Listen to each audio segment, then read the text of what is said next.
अस्सलाम वालेकुम स्टूडेंट्स, मेरा नाम है सैद अली और आज के लेक्चर में हम अपनी 10th क्लास की फिजिक्स का एक नया टॉपिक, नया लेक्चर, नया चैप्टर स्टार्ट करने लगे हैं और उस चैप्टर का नाम है साउंड।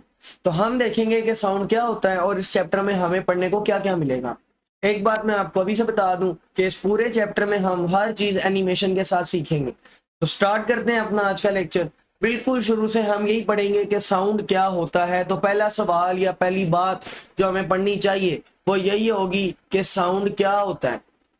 तो बेटा अब मैं डेफिनेशन आपके सामने लिखने लगूं, इसको जरा ध्यान से समझना आपने।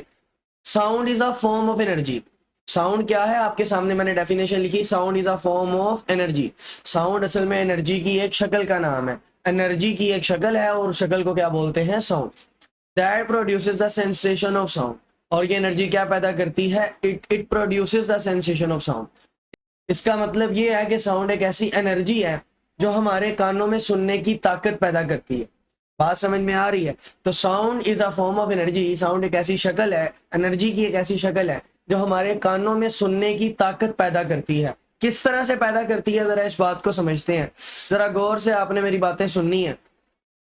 देखें जरा, ये आपके सामने एक एनिमेशन है। इसमें आपके सामने यहाँ पर एक स्पीकर मौजूद है और ये स्पीकर आप जानते हैं साउंड पैदा करेगा। तो इस स्पीकर ने मान लें कि इस तरह से साउंड वेव्स पैदा करी। तो ये स्पीकर ने पैदा की साउंड वेव्स। और मेरी बात गौर से सुननी है अब आपने। तो ये साउंड वेव्स आगे की तरफ ट्रेवल करेंगी टू वर्ड्स ओवर ईयर। और जब ये साउंड की वेव स्पीकर से पैदा होकर हमारे कान की तरफ आएंगी तो ये हमारे कान के अंदर एंटर कर जाएंगी यहाँ से और फिर हमारे इन हड्डियों को वाइब्रेट करवाएंगी। जब ये हड्डियां वाइब्रेट करेंगी तो यहाँ पर सिग्नल पैदा होकर ये सारा सिग्नल हमारी ब्रेन में चला जाएगा और हमारी सुनने की ताकत पैदा हो जाएगी। तो आपने देखा किस तरह से साउंड सेंसेशन ऑफ साउंड पैदा करती है। यानी आवाज एक ऐसी एनर्जी है जो हमारे दिमाग में आवाज सुनने की ताकत पैदा करती है। अब अभी आपको मैंने बताया कि ये जो साउंड है ये ट्रेवल कर रहा है इन the form of sound wave. तो यहाँ से एक बात आपको समझ में आ जानी चाहिए कि साउंड हमेशा किस शक्ल में ट्रेवल करता है, sound travels in the form of sound wave. तो ये बात अभी मैं आपको समझाता हूँ। तो अगला जो हमारा टॉपिक होगा that would be the sound waves. यानी अब हम पढ़ेंगे कि साउंड वेव्स क्या होती हैं, ठीक है ना। चले तो साउंड वेव से स्टार्ट करते हैं। बेटा मेरी बात गौर से सुननी है। कहता है sound travels from one place to another in the form of waves. Sound एक जगह से दूसरी जगह किस शक्ल में जाता है, इन द फॉर्म ऑफ वेव्स, लहरों की शक्ल में। तो साउंड एक जगह से दूसरी जगह मेरे मुंह से इस माइक तक और यहां से स्पीकर से आपके कान तक किस शक्ल में आ रहा है, लहरों की शक्ल में आ रहा है। और उन लहरों का नाम हमने क्या रख दिया है, साउंड वेव्स। क्योंकि साउंड की लहरें हैं तो उनका नाम भी हम रख देंगे साउंड वेव्स। एक बड़ी ही टेक्निकल बात मैं आपको बताऊं अगर, तो sound waves are longitudinal in nature. Sound waves की नेचर कैसी होती है, लॉन्गिट्यूडनल होती है। बेटा मैं आपको एक बात बताता हूँ, जरा गौर से व्हाइट बोर्ड की तरफ देखना आप सबने। जो वेव्स है ना वो दो तरह की होती हैं।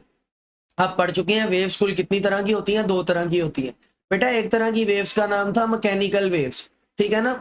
एक तरह की वेव्स थी मैकेनिकल वेव्स। और बेटा दूसरी तरह की जो वेव्स आपने पढ़ी थी ना वो थी इलेक्ट्रोमैग्नेटिक वेव्स। इसका मतलब ये है कि वेव्स दो तरह की हैं मेजरली। एक हो गई मैकेनिकल वेव्स और एक क्या हो गई, इलेक्ट्रोमैग्नेटिक वेव्स। अच्छा इलेक्ट्रोमैग्नेटिक वेव्स को बाद में देखेंगे, पहले मैकेनिकल वेव्स की तरफ जरा तवज्जो दीजिएगा। तो मैकेनिकल वेव्स आगे से दो तरह की है। ये जो मैकेनिकल वेव्स है ना ये आगे से कितने तरह की हैं, दो। तो एक मैकेनिकल वेव्स है ट्रांसवर्स। मैकेनिकल वेव्स की एक टाइप कौन सी वेव्स है, ट्रांसवर्स। और इसकी एक और टाइप है जिसको क्या बोलते हैं, लॉन्गिट्यूडनल बोलते हैं। तो यहाँ से साउंड वेव फिर हमें पता चली कौन सी है, लॉन्गिट्यूडनल है। तो लॉन्गिट्यूडनल वेव्स और ट्रांसवर्स वेव कौन कौन सी होती हैं मैं भी आपको समझाता हूँ। इस एनिमेशन में अगर आप गौर करें तो ये वाली जो एनिमेशन है इसमें आपको साउंड की वेव नजर आ रही है। और अगर आप देखें तो इसमें पार्टिकल्स आगे पीछे मूव कर रहे हैं। अगर आप इस पार्टिकल्स को देखें, मेरे पॉइंटर की तरफ ध्यान दें, ये जो रेड कलर की लेजर नजर आ रही है तो इसमें आप देखें कि पार्टिकल्स कैसे मूव कर रहे हैं, आगे पीछे मूव कर रहे हैं।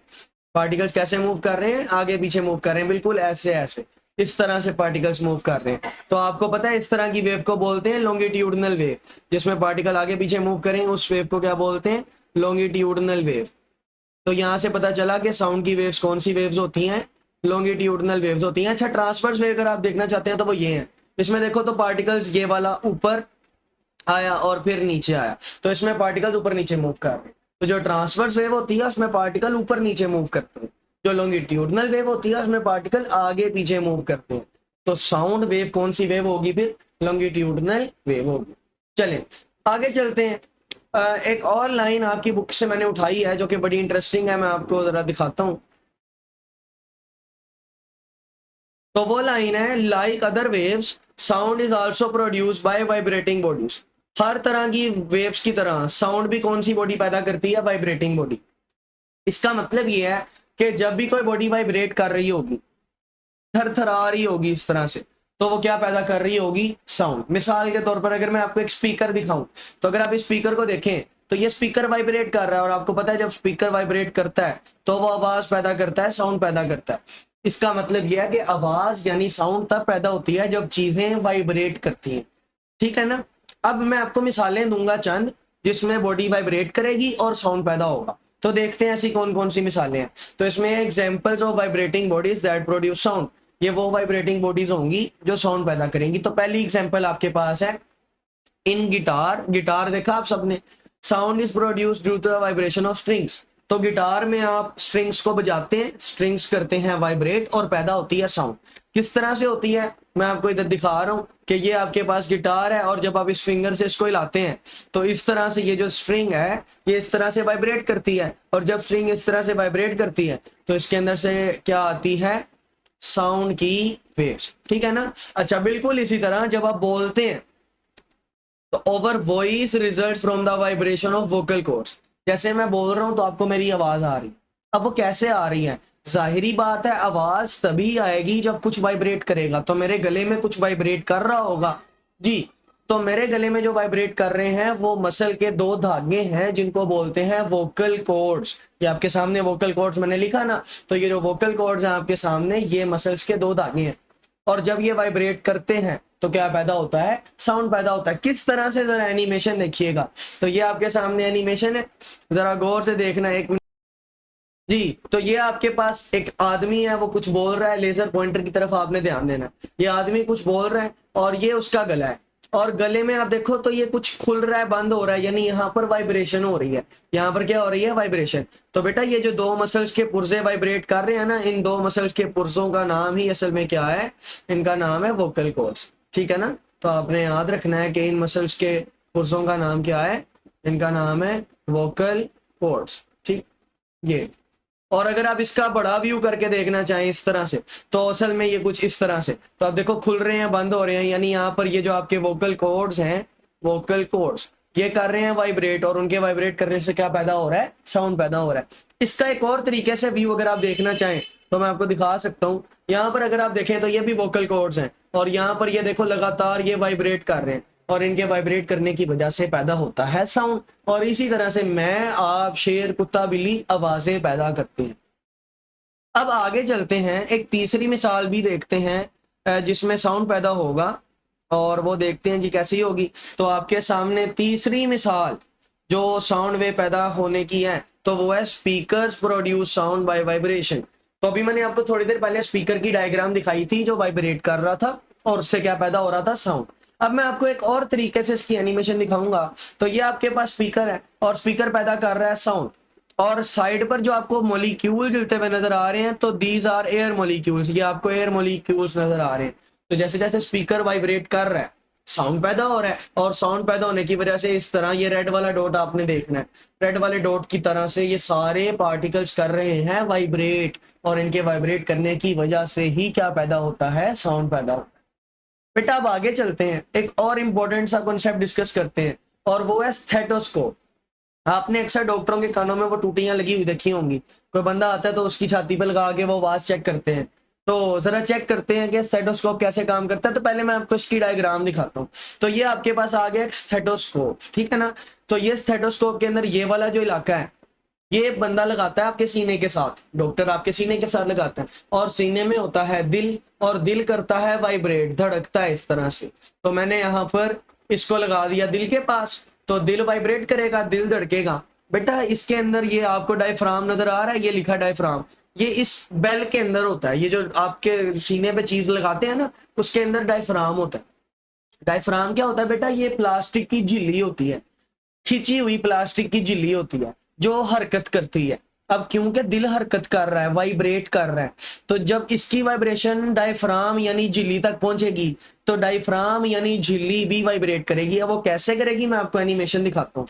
तो ये डायफ्राम है और ये डायफ्राम को मैं बड़ा करके आपको दिखा रहा हूँ और ये वो डायफ्राम की झिल्ली आ गई। तो जब दिल धड़केगा, ये दिल आपका धड़क रहा है, दिल के धड़कने से डायफ्राम बढ़ा करके मैं दिखा रहा हूं तो आपका डायफ्राम भी धड़क रहा है। अब जब ये डायफ्राम धड़केगा तो ये रेड वाला पॉइंटर देखना है बस आपने। अगर यहाँ पर डायफ्राम धड़क रहा है इस तरह से, तो यहाँ पर आने वाली हवा भी तो धड़केगी ना, हवा भी वाइब्रेट करेगी। तो मैं दिखाता हूँ कि यहाँ पर जो हवा है वो किस तरह ट्यूब के अंदर वाइब्रेट करती है। तो ये ट्यूब का एक बड़ा सा पोर्शन मैं आपको दिखाऊंगा अभी, तो आप देखोगे ट्यूब के अंदर हवा भी क्या कर रही है, वाइब्रेट कर रही है। तो जरा दोबारा से सुनना, हो क्या रहा है। आपने ये पुर्जा यानी डायफ्राम रखा दिल के करीब, आपका दिल जो था वो धड़क रहा था, उसकी वजह से आपका डायफ्राम भी धड़कना शुरू हुआ और डायफ्राम के अंदर ट्यूब के अंदर जो हवा थी वो भी इस तरह से वाइब्रेट करना शुरू हो गई। और ये वाइब्रेट करती करती हवा इस तरह से पहुंचेगी ईयर टिप्स तक और फिर ये पहुंच जाएगी डॉक्टर के कानों तक। तो इस तरह से आपका स्टेथोस्कोप काम करता है, आपके दिल की आवाज सुना देता है किसको, डॉक्टर। आगे चलते हैं, जरा देखते हैं कि आपकी बुक इस बारे में क्या बात करती है। तो ये आपकी बुक है, कहती है stethoscope operate on transmission of sound from chest piece via air filled hollow tubes. तो हवा से भरी हुई ट्यूब्स होती हैं और चेस्ट पीस का मतलब वो जो आप चेस्ट के साथ लगाते हो, टू द लिसनर्स ईयर। तो कहता है कि स्टेथोस्कोप इस तरह से काम करता है कि चेस्ट पीस यानी जहां चेस्ट है आपकी, वो टुकड़ा लगाकर ट्यूब के जरिए से आवाज को पहुंचाता है सुनने वाले के कान में।